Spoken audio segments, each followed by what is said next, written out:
देखो, मेरा जो बैकग्राउंड है ना, बहुत बड़ा बैकग्राउंड दोस्तों नहीं है, ठीक है। बहुत बड़े परिवार से या बहुत मतलब यहाँ पर एक तरीके से पैसे वाले परिवार से मैं नहीं हूँ। आप ही के बीच से मिडिल फैमिली से हूँ। 2014 से मैं दिल्ली में आया, ठीक है। आज मैं अपनी लाइफ की, मैंने कही ना कि मैं आज आपसे ऐसी ऐसी बातें शेयर करूंगा जो मेरी आत्मा के अलावा कोई भी नहीं जानता है। लेकिन मैं हमेशा कहता हूँ कि आप मेरे परिवार हो, आप मेरे परिवार की तरह हो, ठीक है। मेरे भाई हो, हमेशा मेरे दोस्त हो, तो आपसे क्या छुपाना। ये 3 बातें मैंने यहाँ पर लिखी हुई है और ये 3 बातों का मैं आपको एक एक व्याख्या भी करूंगा कि मैंने अपने लाइफ में पोस्टर भी बेचा है, ठीक है। ध्यान से देखना, मैंने रिक्शा भी चलाया है और कहाँ चलाया वो भी बताऊंगा मैं आपको, और कई रात मैं भूखे भी सोया हूँ। ये मेरे जीवन की एक सच्चाई है जिसको मैं कभी भूल नहीं सकता हूँ, ठीक है। और ये कैसे हुआ, क्या हुआ, ये बता रहे हैं। वक्त है 2014 का, जब हम दिल्ली में आए थे ग्रेजुएशन करने, जब हम 12th में थे। और 12th पास आउट करके जब हम दिल्ली में आए थे ना, तब उस समय मेरी जो उम्र थी, अगर हम 2014 की बात करें तो कितने साल हो गए, 14 4 18 साल की मेरी उम्र थी। और 18 साल की उम्र में हम जो है वो दिल्ली में आए हुए थे। 1996 का हमारा जन्म है। और 18 साल के दिल्ली में जब हम यहाँ पर आए थे ना, तो उसके बाद से हमने घर से पैसे मंगाने बंद कर दिया। पैसे मंगाने बंद कर दिया तो पैसे की बड़ी दिक्कत हो गई यार। मतलब ठीक है, कॉलेज की फीस भरना होता था, रूम भी रेंट देना होता था, और दिल्ली में सर्वाइव करना काफ़ी मेरे लिए मुश्किल हो गया। तो एक टाइम ऐसा आया कि 2014 के बाद से, जब मैं ग्रेजुएशन के फर्स्ट ईयर में था, तो वहीं से मैंने ट्यूशन्स पढ़ाने शुरू कर दिया, होम ट्यूशन, ठीक है। बच्चों को 6th के क्लास को, 7th क्लास को, 8th क्लास को। तो मैं ऐसे ही एक जगह ट्यूशन पढ़ा रहा था। और कुछ महीने के बाद क्या हुआ कि 2 महीने के बाद जो है, जहाँ मैं ट्यूशन पढ़ा रहा था वहाँ पर जो है वो लोगों को कहीं जाना पड़ा, जिसके चलते मेरा जो है वो ट्यूशन छूट गया। अब ट्यूशन छूट गया तो वैसे हालात आ गए थे कि किराया विराया देना थोड़ा मुश्किल हो गया। तो वैसे केस में मेरे जो कुछ दोस्तों का समूह था, जो कि शायद अगर आज ये वीडियो देख रहे हो तो उनको ये बात पता भी होगा। तो मेरा एक दोस्त करके था, आशीष करके, उसने कहा कि यार देखो, फलाने जगह पर चलना है, 2 घंटे का काम है। गुड़गांव में एक्चुअली जाना था, 2 घंटे का काम है और 2 घंटे में स्कूल का प्रमोशन करना है, उसके लिए तुम्हें वो 400 रुपये देंगे। तो मैंने कहा चल लेते हैं, कोई दिक्कत की बात नहीं है, ठीक है। उनकी कैब आई थी, हम धौला कुआं मेरा कॉलेज था, वहाँ से जो है कैब में बैठकर मैं गया गुड़गांव में। और गुड़गांव में जाने के बाद वहाँ पर ये हुआ कि हाँ, 2-3 घंटे जो है आराम से एक रिसेप्शन रहेगा, वहाँ पर बैठकर प्रमोशन करना है। और करने के बाद वो 200-300 रुपये, 400 रुपये उनकी बात हुई थी कि वो दे देंगे, ऐसे करके। तो मैंने कहा चलो ठीक है, कोई दिक्कत नहीं है। लेकिन प्रॉब्लम वहां तक नहीं आई, प्रॉब्लम वहां से शुरू हुई, ठीक है। उन्होंने जो कहा था जस्ट उसका डिफरेंट हुआ। वो गाड़ी में बिठाए और गाड़ी में बिठाने के बाद जो है, 4 दोस्त थे हम टोटल, उन्होंने 4 अलग अलग चौक पे छोड़ना शुरू किया हमें।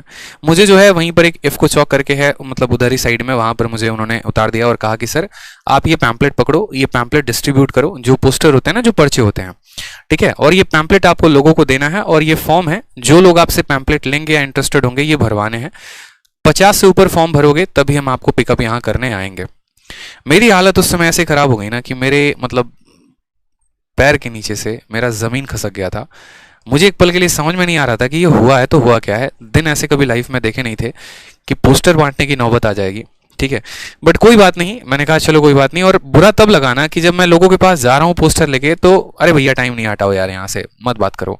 क्योंकि हम भी ऐसा करते हैं, कोई समय पोस्टर लेके आता है, अरे भाई टाइम नहीं है यार बाद में। तो कोई जल्दी वो फॉर्म भरने को रेडी नहीं था। और जब तक वो फॉर्म हम नहीं भरते तब तक कोई मुझे पिक करने नहीं आता। मेरे पास उस समय पैसे भी नहीं थे, ना मोबाइल फ़ोन था, चोरी हो गया था कुछ टाइम पहले दिल्ली में आते ही।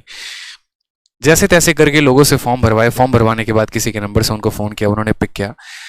और एक वो दिन था जब मतलब हम कहते हैं ना कि यार पढ़ाई बहुत मुश्किल है, पढ़ाई बहुत मुश्किल है, नहीं होता है, मैथ्स है सॉल्व नहीं होता है, जीएस है याद नहीं होती है। उसी दिन मुझे लाइफ में समझ में आ गया था कि इससे मुश्किल तो धरती पे कोई काम है ही नहीं, इससे बेस्ट है, ठीक है। मतलब अगर मैं ये बात बोलूं, एक तरफ पढ़ाई और एक तरफ पोस्टर बेचना है, तो मैं बोलूंगा कि मेरे लिए जो है ना, मेरी जो पढ़ाई है ना वो ज्यादा आसान है, मेरे लिए पोस्टर बेचना काफी मुश्किल है। तो मैंने अपने लाइफ में कई रात मुझे लगे थे उस चीज से मुझे बाहर आने में, तो मैंने अपने लाइफ में पोस्टर भी बेचा। दूसरा इंसिडेंट ऐसा हुआ 1 साल के बाद, जब मैं सेकंड ईयर में वापस से था, मेरा पेपर बीत गया था, मुझे रूम चेंज करना था। और रूम चेंज करने के लिए जो है मकान मालिक ने बहुत ज़्यादा तमाशा खड़ा किया हुआ था। हम रूम भी ऐसे लिए हुए थे कि 2000 रुपये हमारा रूम का किराया था, और जिसमें हम 2 लड़के रहते थे, एक मैं था और एक अजय नाम का लड़का था, भाई है मेरा, वो भी मतलब मेरे गांव का ही था। वो फिजिक्स ऑनर्स वो कर रहा था, मैं केमिस्ट्री ऑनर्स। तो 2000 रुपये किराए में हम दोनों रहते थे। लेकिन मकान मालिक आए दिन परेशान करना, पढ़ाई में डिस्टर्ब करना, बड़े मुश्किल से करके हम लोगों ने रूम चेंज करने का डिसीजन लिया। लेकिन हमारे पास सामान ले जाने के लिए भी जो है वो रिक्शा विक्शा कुछ भी नहीं था। तो पास में ही हम शाम को सब्जी लेने जाते थे, तो एक सब्जी वाले से थोड़ी सी अच्छी पहचान हो गई थी, क्योंकि हम भी बिहार के थे, वो भी बिहार के थे। तो बातों बातों में तो जस्ट हमारे रूम के सामने ही उनका ठेला रखा हुआ था। तो हमने कहा कि भैया देखो पैसे तो है नहीं, थोड़े बहुत आप 150 रुपये ले लेना, क्योंकि 400-500 रुपये ले रहे थे शिफ्ट करने के लिए ऑटो और रिक्शे वाले। मैंने कहा भैया 150 रुपये दे देंगे, रिक्शा हम लोग खुद ही चला लेंगे, सामान हम लोग खुद ही रख लेंगे, हम लोग रूम पे पहुंचा देंगे, बस आपका रिक्शा आधे घंटे के लिए चाहिए। मेरे दोस्त ने सामान पूरा का पूरा रिक्शे पे रखा और मैंने 3 चक्कर पूरे के पूरे रिक्शे में अपने गली में चलाया, दिल्ली में ही जिस एरिया में रहता था। खुद भी काफी ज्यादा बुरा फील हो रहा था, तो रुमाल बांधकर भी जो है वो भी चलाया। मैंने कहा कोई बात नहीं, होगा लाइफ में, जो भी होगा ऊपर वाला देख रहा है, कुछ होगा अच्छा तो कभी डिस्कस किया जाएगा, कुछ भी है, ठीक है। जैसे तैसे करके ग्रेजुएशन का समय बिताया, ठीक है, और अच्छा रहा, एक्सपीरियंस अच्छा रहा। 90% ग्रेजुएशन में मेरे मार्क्स भी आए। काफी दोस्त जो है वो आगे बढ़ते चले गए और पीछे छोड़ते चले गए, कोई दिख नहीं हुआ उस बात का, लेकिन हाँ अपनी मेहनत पर एक था कि करेंगे लाइफ में, कुछ आगे करेंगे।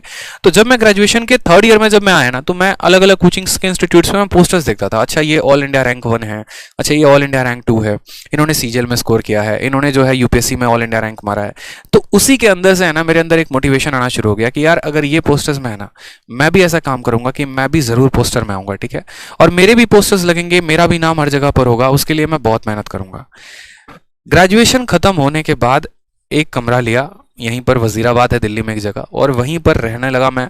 रूम वूम लेने के बाद काफ़ी पीछे एरिया में, क्योंकि फ्रंट में गलीज में काफ़ी महंगा पड़ता है। खुद से खाना बनाया, खुद से रहा, लाइब्रेरी ज्वाइन की, वापस वहीं से होम ट्यूशन्स पढ़ाने शुरू कर दिया। होम ट्यूशन अगर नहीं पढ़ाता तो रूम का किराया भी नहीं दे पाता, ठीक है, और भी काफ़ी बुरे बुरे वक्त आए। फिर उसके बाद लॉकडाउन आया, वापस से सारे के सारे सिचुएशंस खराब। लेकिन ये रहा कि हाँ मुझे जो पाना है ना, मेरे हमेशा नींद में मुझे वो दिखता था, ठीक है। मैं जो वोकैबलरी याद करता था ना, तो सोने के बाद भी मेरे मन में वो वोकैब वो रिवाइज होते थे, ठीक है। कई ऐसी रातें आ गई थी ना जहां पर लॉकडाउन में जेब में पैसे नहीं होने के कारण भूखे भी सोना पड़ा है आदमी को। मतलब ठीक है आज पैसे नहीं है, कोई बात नहीं, पानी पी के सो लेते हैं। करवट बदलने पर भी एक तरीके से पेट दुखता था कि यार पेट दुख रहा है, इधर से करवट ले रहे हैं तो पेट दुख रहा है, ठीक है। सीधा सोने पे पेट दुखता था तो उल्टा सो जाते थे कि चलो ऐसे पेट नहीं दुखेगा, ठीक है, सुबह की बात है, कुछ जुगाड़ कर लेंगे। ऐसे ऐसे वक्त मैंने अपने इस दिल्ली में बिताए हैं, ठीक है। ऐसे ऐसे वक्त पिछले 3 सालों के अंदर जो है मैंने देखा है अपना, मतलब एक एक सिचुएशन मैंने अपने लाइफ में देखी है, और उस सिचुएशन से मुझे इतना मोटिवेट किया है ना, इतना मोटिवेट किया है कि आज उसी का नतीजा है कि बैक टू बैक मेरे पास 5 सरकारी नौकरियां है, और मैं चाहूँ तो जो ले सकता हूँ। मैं एक इंस्पेक्टर भी हूँ ऑलरेडी, सीजीएल 2019 से एक्साइज इंस्पेक्टर भी हूँ, ठीक है।